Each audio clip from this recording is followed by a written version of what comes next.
பண்ணி பிரம்மதா வாழ்ந்துவார். அப்படி ஒவ்வொரு உலகமா இருக்கும்போது கடைசி உலகம் ஆண்டவன் உற்பத்தி பண்ணானா. அது என்ன உலகம்னா பார்க்கடல் மத்தியில பளிங்குமணி பெரிய கடலுக்கு மத்தியில எந்த உலகத்தை ஆண்டவன் உற்பத்தி பண்ணான்னா அங்கதான் அந்த காளியம்மா மாரியம்மா உச்சினி மாகாளி எல்லா அம்மாவும் பிறந்த உலகம் அந்த உலகம் தான். அது என்ன உலகம் தெரியுமா? நாகலோகப்பட்ட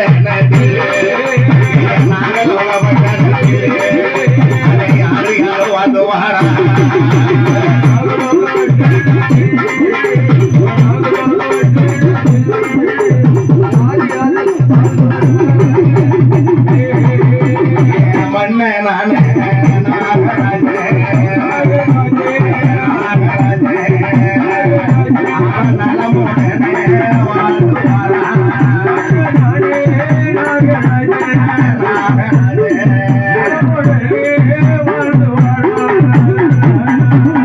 பார்க்கடல் மத்தியில பளிங்குமணி